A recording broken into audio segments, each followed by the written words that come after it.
Hi hello welcome to my channel Sarthareddy wonders. Last వీడియోలో చెప్పినట్టు Dubai ఎయిర్పోర్ట్లో అయితే నాకు ఒక బ్యాడ్ ఎక్స్పీరియన్స్ జరిగింది. ఆ ఎక్స్పీరియన్స్ గురించి ఈ వీడియోలో నేను షేర్ చేసుకుంటాను. సో అందుకని ఈ వీడియోని మాత్రం మిస్ కాకుండా ఎండ్ వరకు చూడండి. మేబీ ఈ ఎక్స్పీరియన్స్ మీకు నెక్స్ట్ టైం ట్రావెల్ చేసినప్పుడు ఏమైనా యూజ్ అవ్వచ్చు.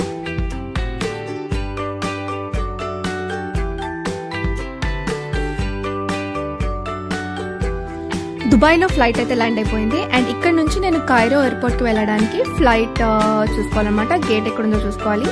సో ఇక్కడ అంటే మనకి ఎలా అంటే ఇలా బోర్డ్స్ ఉంటాయి.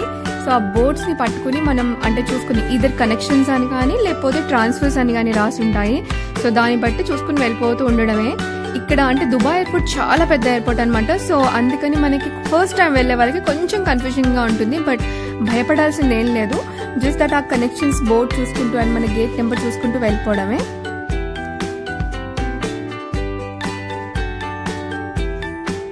అయితే ఇక్కడ నేను చేసిన మిస్టేక్ ఏంటి తెలుసా? యాక్చువల్లీ నాకు అంటే హైదరాబాద్ ఎయిర్పోర్ట్లో మనము అంటే చెక్ ఇన్ చేస్తాం కదా, చెక్ ఇన్ చేసినప్పుడే మనకి బోర్డింగ్ పాస్ ఇస్తారు. ఆ బోర్డింగ్ పాస్లో మనకి కైరో అంటే దుబాయ్ నుంచి కైరోకి వెళ్లాల్సిన ఫ్లైట్ది కూడా మనకి గేట్ నెంబర్ ఇచ్చారు. సో నేను ఆ గేట్ నెంబర్ ఆల్రెడీ మనకి అంటే బోర్డింగ్ పాస్ మీద ఉంది కదా అని చెప్పేసి అది చూసుకుంటూ వెళ్ళిపోతున్నాను. ఇక్కడ మనకి గేట్ ఏ ఒక ఎండ్లో ఉంటే గేట్ సి ఇంకొక ఎండ్లో ఉంటుంది అంటే చాలా దూరం. అంటే ఆల్మోస్ట్ మనకు ఒక చిన్న ట్రైన్ పట్టుకుని వెళ్లాల్సి ఉంటుంది. సో ఆల్రెడీ ఆ బోర్డింగ్ పాస్ మీద మనకి గేట్ నెంబర్ ఉందన్నమాట. ఇట్ వాస్ సమ్వేర్ A14 ఏదో రాసింది. సో నేను ఇక్కడ నుంచి అంటే గేట్ సి దగ్గర నుంచి గేట్ ఏ దాకా వెళ్ళిపోయాను.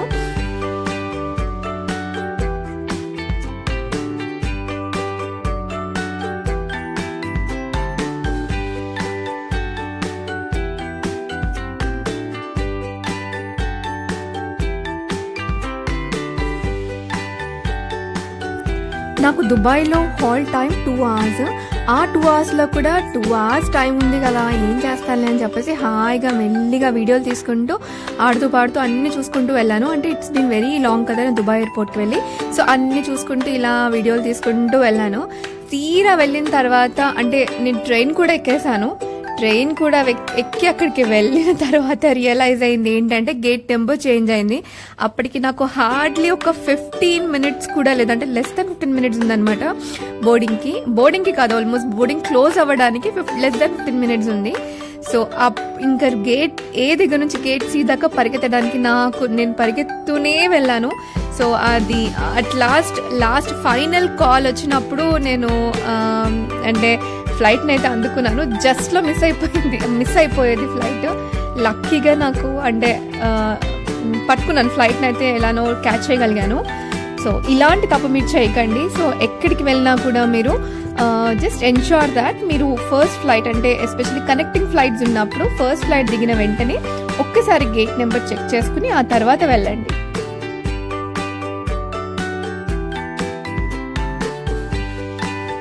ఇండియాలో బస్ జర్నీ చేసినప్పుడు ఒకవేళ మనకి లేట్ అవుతే మనకి కండక్టర్ కానీ లేకపోతే బస్ డ్రైవర్ కానీ ఫోన్ చేస్తారు కదా. ఇలా ఫ్లైట్లో అంటే ఎయిర్పోర్ట్లో అయితే ఎవరు మనకి ఫోన్ చేయరు. So be very careful especially మీరు ఇలా లాంగ్ జర్నీస్ చేసినప్పుడు.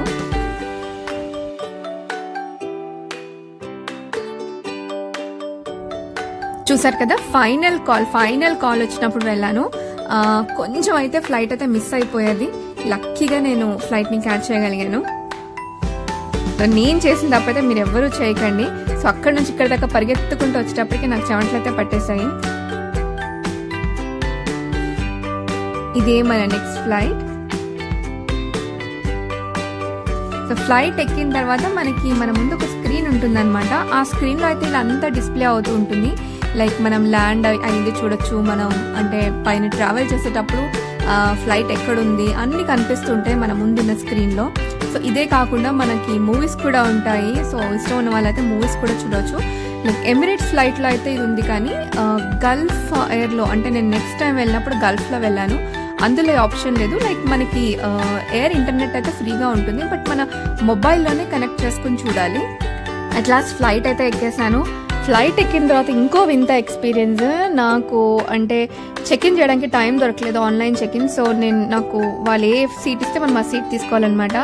సో ఫ్లైట్ ఎక్కిన తర్వాత ఇటు పక్కన ఒక ఈజిప్షియన్, ఇటు పక్కన ఒక ఈజిప్షియన్, ఇటు పక్కన కూర్చుని ఆవిడైతే ఇంకా మంత్రాలు చెప్తానే ఉన్నారనమాట. అంటే తనకి భయం అనుకుంటా flight, especially flight take off చేసేటప్పుడు, ల్యాండింగ్ అప్పుడైతే ఈవిడ మంత్రాలు చెప్తున్నారు, అది కూడా గట్టి గట్టిగా చెప్తున్నారు అనమాట. అండ్ ఇటు పక్కన కూర్చుని ఆవిడేమో నిద్రపోతున్నారు. నిద్రపోవడం పర్వాలేదు, బట్ నా మీద పడిపోతూనే ఉన్నారనమాట. So it was so uncomfortable, but ఒక 4 hours కదా, సో మేనేజ్ చేసేసాను ఎలానో.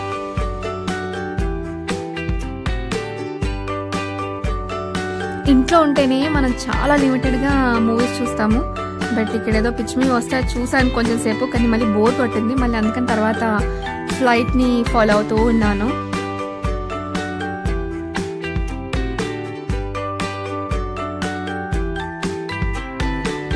ఇంకా ఆల్మోస్ట్ 10 minutesలో మనం ఫ్లైట్ అయితే ల్యాండ్ అయిపోతాం, అంటే ఫ్లైట్ ల్యాండ్ అయిపోతుంది.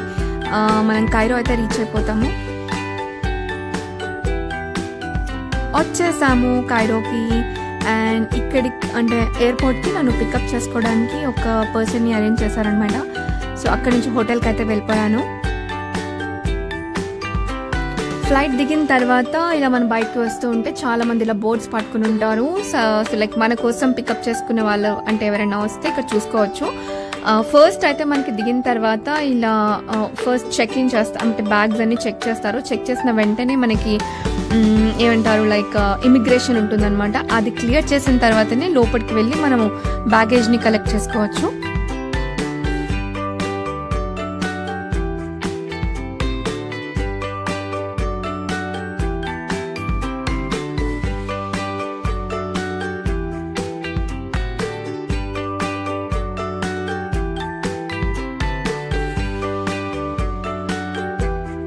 నా ఇమిగ్రేషన్ అయితే అయిపోయింది, చాలా తొందరగా అయిపోయింది, పెద్ద ఎక్కువ టైం పట్టలేదు. లైన్ చూసి చాలా పెద్దగా అంటే టైం పట్టేస్తుందేమో అనుకున్నాను, కానీ టైం అయితే ఎక్కువ పట్టలేదు.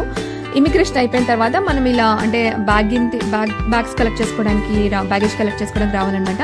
ఇలా మనకి అంటే బెల్ట్స్ వస్తూ ఉంటాయి, దాంట్లో మన బ్యాగ్ అంటే మన ఫ్లైట్ నెంబర్ కూడా ఉంటుంది. ఇక్కడ స్క్రీన్స్ ఉన్నాయి కదా, అక్కడ డిస్ప్లే చేస్తారనమాట మన flight number.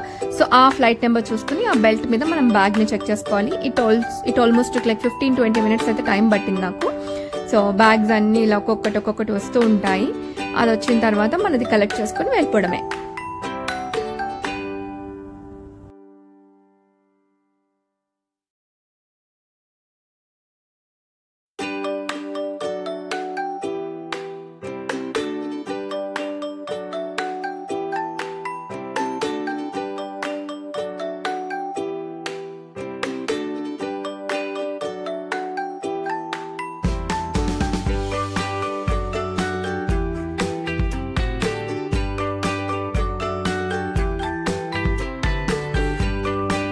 Flight journey easy అనుకుంటాము, అంటే ఇక్కడ ఎక్కడం అక్కడ దిగడమే కదా అని, but not at all easy అండి. ఎందుకంటే నా ఎక్స్పీరియన్స్తో నేను చెప్తున్నాను.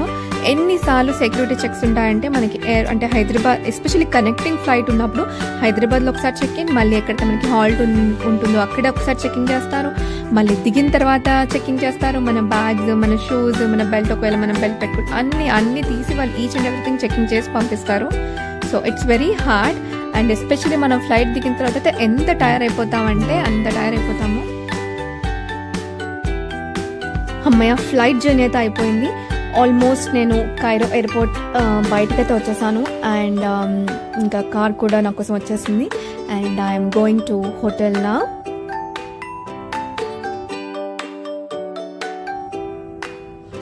ఏంటి ఇంత చిన్న బ్యాగ్ తెచ్చింది అనుకుంటున్నారా?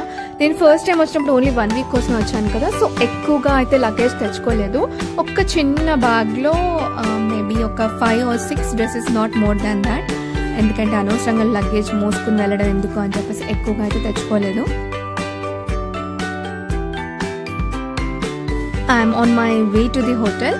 ఇక్కడ రోడ్స్ కూడా నాకు బాగా నచ్చాయి. అంటే వీళ్ళు అంటారు ఇక్కడ చాలా ట్రాఫిక్ ఉంటుంది అని. ఇంకా వీళ్ళు ఇండియాకి వచ్చి చూస్తే ఏమంటారు, అసలు మన ట్రాఫిక్ని చూస్తే వీళ్ళకి కళ్ళు పడిపోతారు అనుకుంటా. నాకైతే అంటే పెద్ద ఎక్కువగా ట్రాఫిక్ అనిపించలేదు. వీళ్ళు అంటూ ఉంటారు ఇక్కడ ట్రాఫిక్ చాలా ఎక్కువగా ఉంటుంది అని, బట్ ఐ డోంట్ నో. అంటే మేబీ నేను తిరిగింది ఎక్కువ సిటీ అవుట్స్కర్ట్స్ తిరిగాను కాబట్టి maybe I might not have come across అంటే యాక్చువల్ ట్రాఫిక్ని నేను ఇంకా చూడలేదు అనుకుంటా.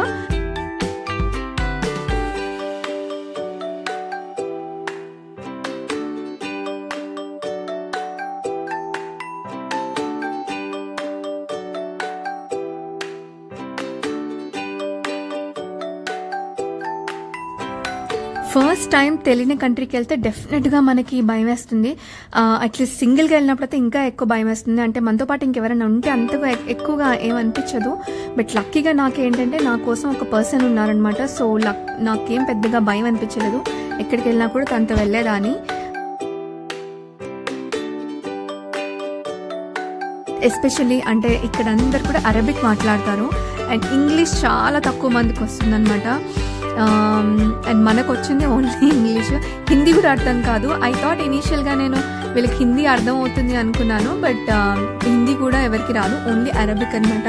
మనకేమో అరబిక్ రాదు. ఎలానో అంటే ఫస్ట్ టైం 1 వీకే కాబట్టి మేనేజ్ అయితే చేసేసాను.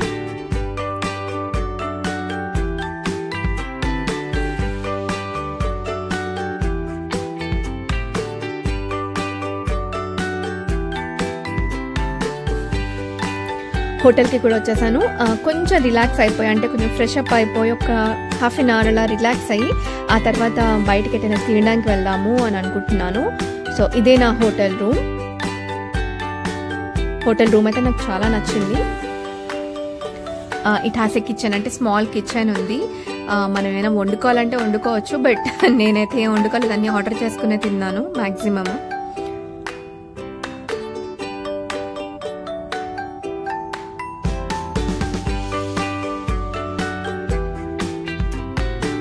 అండ్ కొంచెం స్పేస్ కూడా ఉంది, like working area and sitting area అనమాట.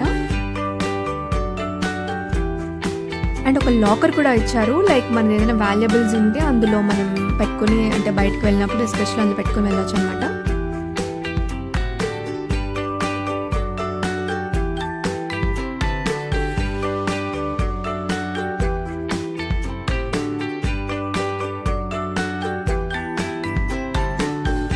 ఫ్రెష్ అప్ అయితే అయిపోయాను అండ్ కొంచెం రెస్ట్ కూడా తీసుకున్నాను. ఈ వీడియోకి అయితే ఇంతే. బట్ ఇంకా అంటే కైరోలో నేను చాలా ప్లేసెస్ విజిట్ చేశాను. అవన్నీ కూడా నేను మీకు మెల్లిగా అంటే సిరీస్ ఆఫ్ వీడియోస్ అప్లోడ్ చేస్తానని చెప్పాను కదా. సో అలా అప్లోడ్ చేస్తాను. సో ఏ వీడియో కూడా మీరు మిస్ కాకుండా చూడండి. ఆల్మోస్ట్ 5-6 ప్లేసెస్, డిఫరెంట్ ప్లేసెస్ నేను విజిట్ చేశాను. అవన్నీ కూడా నేను మీకు ఒక్కొక్క వీడియోలో చూపిస్తాను. ఈజిప్ట్లో తీసిన కొన్ని వీడియోస్ని నేను వాయిస్ ఓవర్ చేయాల్సి వచ్చింది. ఎందుకంటే నాకు అంటే ఎందుకో తెలీదు, ఆడియో క్వాలిటీ కరెక్ట్గా రాలేదు. అందుకని నేను వాయిస్ ఓవర్ చేయాల్సి వచ్చింది. బట్ మీరు అర్థం చేసుకుంటారని నేను అనుకుంటున్నాను. అండ్ ఇంకో వీడియోతో అతి త్వరలో మీ అందరి ముందుకు వచ్చేస్తాను. అప్పటి వరకు నా అన్ని వీడియోస్ కూడా చూస్తూ ఉంటారని నేను ఆశిస్తున్నాను. ఒకవేళ నా ఛానల్ ఎవరైనా ఫస్ట్ టైం చూస్తుంటే please don't forget to share, like and subscribe. And ఈ వీడియో ఇంతటితో ముగిస్తున్నాను. ఇంకో మంచి వీడియోతో మీ అందరి ముందుకి అతి త్వరలో వచ్చేస్తాను. అంతవరకు సెలవు. Keep watching my videos. Bye.